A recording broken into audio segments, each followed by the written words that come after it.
Good day everyone. तो Rahul classes में आपका फिर से स्वागत है। तो आज के इस वीडियो में हम लोग एक्सरसाइज 13A के क्वेश्चन नंबर 6 को डिस्कस करेंगे। तो इसके पहले के वीडियोस मैंने डाल दिया है, आप नीचे डिस्क्रिप्शन बॉक्स या फिर कमेंट बॉक्स में जाकर उसका लिंक प्राप्त कर सकते हैं। ठीक है, चलिए तो क्वेश्चन नंबर 6 को स्टार्ट करते हैं। उससे पहले अगर आपको कोई जानकारी चाहिए हो या फिर कुछ किसी भी टाइप की प्रॉब्लम हो या फिर मुझे कुछ सुझाव देना हो तो आप इस व्हाट्सएप नंबर पे मुझे मैसेज करके पूछ सकते हैं या फिर सुझाव दे सकते हैं। तो चलिए क्वेश्चन नंबर 6 को स्टार्ट करते हैं। देखिए सबसे पहला काम मैंने क्या बताया था, सबसे पहला काम मैंने बताया था कि जो भी मेरा लेफ्ट हैंड साइड, मैंने लेफ्ट हैंड साइड बताया था।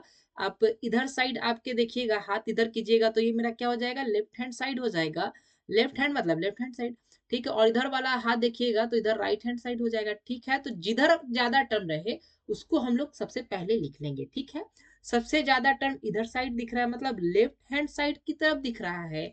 तो सबसे पहला काम क्या करना है कि हम लोग को लेफ्ट हैंड साइड वाला टर्म लिख लेना है। ठीक है, ऐसा कर लिए, ये चीज लिख ली। चलिए मैंने अब आपको एक अप्रोच बताया था कि कैसे कैसे इस टाइप के क्वेश्चन को सॉल्व करना है। तो बस उस चार्ट को हम लोग ले आते हैं। देखिए मैंने पहला काम क्या बताया था कि पहला रूल बताया था, फॉर्मूला डायरेक्टली एप्लीकेबल और नॉट। इसका ट्रिक मैंने बताया था, अगर स्क्वायर लगा रहे तो हम लोग डायरेक्ट फॉर्मूला अप्लाई करेंगे। लेकिन यहाँ पे कहीं भी आपको स्क्वायर नहीं दिख रहा है, मतलब पहले वाले को यहाँ पे हम लोग अभी रोक देते हैं। ठीक है, दूसरा क्या बोल रहा है, दूसरा क्या करना रहता था, change all terms in the form of sine and cos. मतलब जितने भी टर्म्स हैं सभी को साइन या फिर कॉस के टर्म में चेंज कर देना है। ठीक है, जो पहले से साइन और कॉस में है उनको तो छोड़ देंगे, और जो साइन और कॉस के अलावा जिसमें जैसे ये टेन है तो हम लोग टेन को साइन कॉस में करेंगे। उसके बाद हम लोग आगे बढ़ते हैं कि कैसे कैसे करना है। ठीक है, तो हम लोग यहाँ पे देखिए साइन के बदले तो साइन ऐसे ही लिख सकते हैं।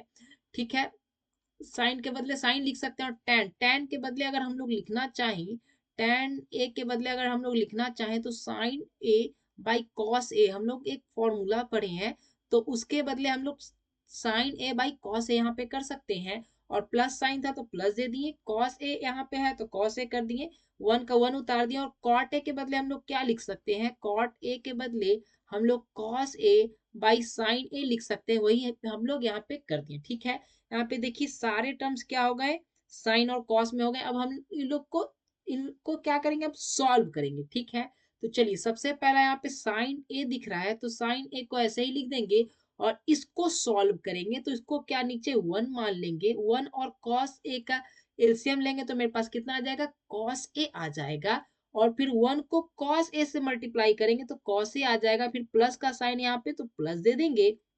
और यहाँ पे साइन ए है और इस साइन को इस वन से मल्टीप्लाई करेंगे तो साइन ए आ जाएगा। ठीक है, जिनको ये करना आता है उनके लिए बहुत अच्छी बात है, और जिनको समझ नहीं है ये टर्म हम लोग ये कैसे लिखें, अब उनके लिए मैं 2 मिनट देने जा रहा हूँ, और जिनको समझ में आ गया आप 2 मिनट आप आगे स्किप करके देख सकते हैं। ठीक है, चलिए कैसे सॉल्व किए हम लोग एक छोटे से एग्जाम्पल से देखते हैं। जैसे यहाँ पे वन है तो हम लोग वन का वन ही रख देते हैं, प्लस साइन है तो प्लस दे दीजिए, और यहाँ पे साइन ए ना मानकर हम लोग कुछ देर के लिए समझने के लिए बस टू मान लेते हैं। ठीक है, साइन को क्या माने हम लोग, टू माने। ठीक है, और यहाँ पे कॉस ए ना मानकर कॉस को क्या मान लेते हैं, थ्री मान लेते हैं। अब इस टाइप का ऐड आपको आता है क्या, अगर ये ऐड आता है तो आप इसको भी बना सकते हैं। देखिए क्या करते थे, नीचे वन एज्यूम करते थे, वन और थ्री का क्या करते थे हम लोग, एलसीएम लेते थे। ठीक है, वन और थ्री का एलसीएम थ्री आता था। ठीक है, अब क्या देखते थे कि वन के टेबल में थ्री कितने टाइम्स में आता है, थ्री थ्री टाइम्स में आता है। और इस वन से मल्टीप्लाई कर देते थे, क्या मतलब वन इंटू क्या कर लेते थे, थ्री कर लेते थे। ठीक है, प्लस का साइन रहता था हम लोग प्लस दे देते थे।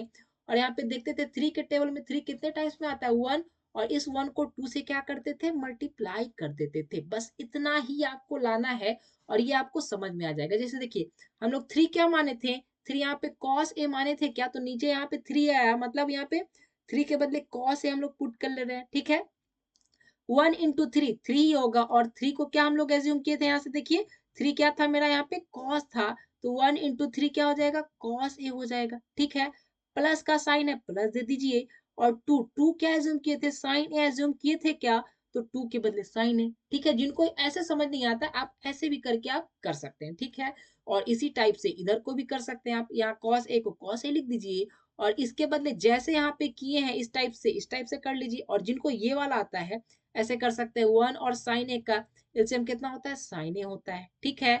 और फिर 1 को साइन ए से मल्टीप्लाई करेंगे, साइन ए ही आएगा, प्लस का साइन दे दीजिएगा और कॉस ए को 1 से मल्टीप्लाई कीजिएगा तो कॉस ए ही आएगा, ठीक है।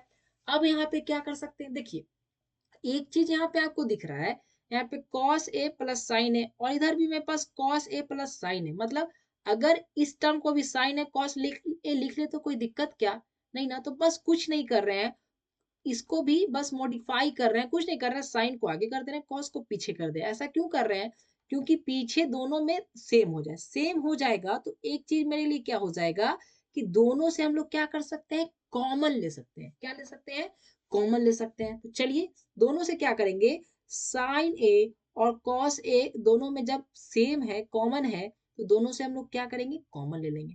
चलिए तो कॉमन लेते हैं। क्या हम लोग साइन ए और कॉस ए को क्या किए, कॉमन ले लिए। देखिए अब इस पूरे टर्म में से sign A plus cos A को कॉमन ले लिए तो मेरे पास sign A by cos A बच गया क्या। इस पूरे टर्म में से sign A plus cos A को हम लोग कॉमन ले लिए तो मेरे पास sign A by cos A बच गया क्या। तो बस बड़े ही प्यार से sign A by cos A लिख दी, ठीक है। अब यहाँ पे प्लस है तो प्लस लिख देंगे, ठीक है। अब यहाँ पे देखिए इसमें से भी हम लोग क्या ले चुके हैं, इस पूरे टर्म में से sign A plus cos A को क्या ले लिया हम लोग, कॉमन ले लिए। जब कॉमन ले लिए तो मेरे पास यहाँ क्या बच गया, कॉस ए बाई साइन है, तो बस प्लस साइन के साथ कॉस ए बाई साइन लिख दी, बस इतना ही किए। अब इसको सॉल्व करते हैं, ठीक है। चलिए यहाँ पे पहला टर्म तो ऐसे ही लिख देते हैं, इसको कुछ सॉल्व करने की जरूरत नहीं। अब इसको सॉल्व करेंगे तो इसमें हम लोग को पता है कॉस ए और साइन ए दोनों अलग अलग टर्म्स हैं, तो दोनों का अगर एलसीएम ले, जैसे यहाँ पे ऐसे करके देखे थे, इसको भी आप ऐसे ही करके बना सकते हैं। मान लीजिए साइन को 2 लीजिए और कॉस को 3 ले लीजिए, प्लस साइन कॉस को क्या लिए थे, 2 लिए थे, और साइन को क्या लिए थे, साइन को हम लोग सॉरी साइन को 2 लिए थे और कॉस को 3 लिए थे। ऐसे करके बना लीजिए। डिट्टो इसी टाइप का आप इस अप्रोच से चलिएगा तो ये भी मेरा बन जाएगा, ठीक है। तो यहाँ पे मेरे पास कॉस ए और साइन ए का एलसीएम मेरे पास क्या हो जाएगा, कॉस ए इंटू साइन ए हो जाएगा क्या। जैसे यहाँ पे इनको लेना चाहें 3 और 2 का एलसीएम क्या हो जाएगा, दोनों मल्टीप्लाई हो जाएगा क्या, 3 इंटू 2 6, ठीक है। तो यहाँ पे भी क्या किए, कॉस ए इंटू साइन ए कर लिए, ठीक है। ये लाइन दे दिए। अब यहाँ पे हम लोग क्या देखते थे कि 3 के टेबल में 3 कितने टाइम्स में आता था, 1। और इस 1 सॉरी 3 के, ये पूरा मेरे पास 6 है, 3 के टेबल में 6 कितने टाइम्स में आएगा, 2 टाइम्स में आएगा। मतलब ये 3 से ये 3 कट जाएगा तो 2 बचेगा, और इस 2 को 2 से मल्टीप्लाई कर देंगे, क्या आ जाएगा, 2 का स्क्वायर। तो यहाँ 2 क्या माने थे, साइन। तो यहाँ देखेंगे तो कॉस, इस पूरे टर्म को कॉस से डिवाइड देंगे तो कॉस से कट जाएगा, साइन ए बच जाएगा, और ये साइन है, इस साइन से मल्टीप्लाई होके साइन एक साइन स्क्वायर हो जाएगा, ठीक है। और प्लस साइन, वैसे यहाँ पे इस पूरे टर्म को साइन ए से डिवाइड कर दीजिए तो मेरे पास कॉस ए बच जाएगा, और इस कॉस ए को इस कॉस ए से मल्टीप्लाई कर इस कॉस ए से मल्टीप्लाई कर दीजिए, कॉस स्क्वायर है। अगर आपको ऐसा समझ नहीं आता तो बस कुछ नहीं कीजिए, दोनों का एलसीएम मल्टीप्लाई ले लीजिए, इस टर्म को इस टर्म से मल्टीप्लाई कीजिए, साइन ए इंटू साइन ए का स्क्वायर, और इधर वाले टर्म को नीचे वाले टर्म से इधर वाले से मल्टीप्लाई कर दीजिए, कॉस ए का स्क्वायर। ये भी अप्रोच आप लोग फॉलो कर सकते हैं, जो आपको आसान लगे यहाँ पे आप कर सकते हैं, ठीक है। अब हम लोग एक फॉर्मूला पढ़े हैं, क्या फॉर्मूला पढ़े हैं, साइन स्क्वायर ए प्लस कॉस स्क्वायर, मतलब sine square theta plus cos square theta, हम लोग क्या पढ़े, 1 पढ़े हैं। तो अगर इसके बदले हम लोग 1 पुट कर दें तो कोई दिक्कत क्या, ठीक है। इसके बदले हम लोग क्या पुट कर रहे हैं, 1 पुट कर रहे हैं, और नीचे जैसा था वैसा ही हम लोग क्या किए, अप्रोच पुट कर दिए, ठीक है। चलिए जैसा था वैसा ही पुट कर दिए। अब क्या कीजिए, इन दोनों को मल्टीप्लाई कर दीजिए, 1 को इससे मल्टीप्लाई कीजिएगा तो सेम आ जाएगा और नीचे वही रह जाएगा, ठीक है। अब यहाँ पे एम के पास चलिए, ए मेरे पास क्या है, सेक ए लाना है और कॉसेक ए लाना है। कैसे आएगा, तो यहाँ पे अगर इसको स्प्लिट कर दें तो यहाँ पे मेरे पास साइन ए कट जाएगा, 1 बाई कॉस ए आ जाएगा। तो यहाँ से 1 बाई कॉस ए आ जाएगा, तो 1 बाई कॉस ए के बदले हम लोग सेक ए लिख सकते हैं क्या, ठीक है। तो वैसा अप्रोच कर लेंगे, और इसको इधर स्प्लिट कर दें तो कॉस ए कट जाएगा, और यहाँ 1 बाई साइन ए आ जाएगा, और 1 बाई साइन ए हम लोग पढ़े हैं कॉसेक ए आता है, तो बस वही अप्रोच करेंगे। मतलब बस यहाँ पे हम लोग को इसको स्प्लिट करना है। तो सबसे पहले हम लोग क्या करते हैं, इसको यहाँ पे इरेज कर लेते हैं, इसको क्या कर लेते हैं, इरेज कर लेते हैं, ताकि अच्छे से हम लोग लिख पाए, ठीक है। इसको हम लोग इरेज कर लिए। चलिए यहाँ पे इरेज कर लिए, अब हम लोग लिखने जा रहे हैं। चलिए देखिए मेरे पास इसको क्या करना है, स्प्लिट करना है, बस कुछ नहीं कीजिए, ऐसा स्प्लिट कर दीजिए, साइन ए ठीक है, डिवाइडेड बाई टोटल, प्लस का साइन है, बस यहाँ पे प्लस और cos A divided by total. ऐसा क्यों लिखे? क्योंकि अगर इसको सॉल्व कीजिएगा तो मेरे पास ये आ जाएगा। मतलब क्या कि अगर हम लोग इसके बदले ये लिख सकते हैं, तो इसका मतलब ये भी है कि इसके बदले हम लोग ये भी लिख सकते हैं। ऐसा क्यों कर रहे हैं? ऐसा करने का पर्पस यही है कि ऊपर साइन ए कट जाएगा इधर, और इधर कॉस ए कट जाएगा। ये मेरा 1 बाई कॉस ए बचेगा और इधर 1 बाई साइन ए बचेगा, ऐसा कुछ। 1 बाई कॉस ए बच गया, प्लस का साइन 1 बाई साइन ए बच गया। और हम लोग पढ़े हैं कि 1 बाई कॉस ए क्या होता है, मेरे पास सेक ए होता है, और 1 बाई साइन ए क्या होता है, कॉसेक ए होता है। और यही हम लोग को आरएचएस में प्रूव भी करना था। ठीक है, तो आज के वीडियो में इतना ही रखते हैं। नेक्स्ट क्वेश्चन के लिए आप नीचे डिस्क्रिप्शन बॉक्स या फिर कमेंट बॉक्स चेक कर सकते हैं। आप इस पे मुझे मैसेज भी कर सकते हैं किसी प्रॉब्लम के लिए। Thanks friends, have a nice day. मिलते हैं नेक्स्ट वीडियो में।